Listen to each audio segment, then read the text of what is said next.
अस्सलाम वालेकुम नाजरीन, साहिबान न्यूज के साथ मैं हूं नाइला भट्टी। सबसे पहले शामिल करते हैं आज की अहम खबर। हमारे bureau chief Europe Chaudhry Waseem Ahmad की रिपोर्ट के मुताबिक मुस्लिम लीग नून फ्रांस के वफद की बैरिस्टर अमजद मलिक से खुसूसी मुलाकात। राजा मोहम्मद अली फैसल सईद और इस्मतुल्लाह गोंदल फ्रांस से खुसूसी तौर पर तशरीफ लाए और नई जिम्मेदारियां संभालने पर सूबाई वजीर और vice chairman overseas commission Punjab barrister Amjad Malik को मुबारकबाद दी। इस मौका पर बैरिस्टर अमजद मलिक ने कहा कि ओवरसीज पाकिस्तानी हमारे लिए एक सरमाया और बैरून मुल्क पाकिस्तान के सफीर हैं। हम माहाना खुली कचहरियां मुनक्किद कर रहे हैं और आप सबको दावत आम है।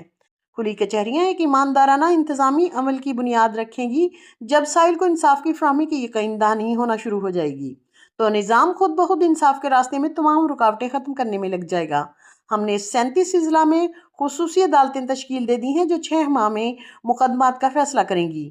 इस्लामी मुआशरे में ज़मीन पर नाहक कब्जा एक लानत है। हुकूमत को इस पर ज़ीरो टॉलरेंस अपना रही है और कब्जा माफिया के खिलाफ मरियम नवाज शरीफ जहाद कर रही हैं। ओवरसीज कमीशन पंजाब की जानिब से माहाना खुली कचहरी अवामी खिदमत, जवाबदेही, सर्विस डिलीवरी जांचने का बेहतरीन जरिया है। बैरिस्टर अमजद मलिक ने मुस्लिम लीग नून फ्रांस की तमाम क़यादत के लिए खैर सगाली का पैगाम दिया। जल्द फ्रांस में हाजिरी होगी। सीनियर लीगी रहनुमा राजा मोहम्मद अली फैसल सईद और इस्मतुल्लाह गोंदल ने बैरिस्टर अमजद मलिक को कायदे मोहतरम मियाँ मोहम्मद नवाज शरीफ और वज़ीर आला पंजाब मरियम नवाज शरीफ की जानिब से vice chairman overseas Pakistani commission Punjab को सूबाई वज़ीर का एजाज़ देने पर मुबारकबाद दी।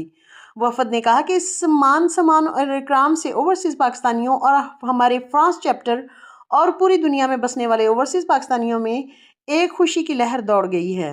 इस एजाज़ पर क़यादत का शुक्रिया अदा किया और बैरिस्टर अमजद मलिक को फ्रांस आने की दावत दी।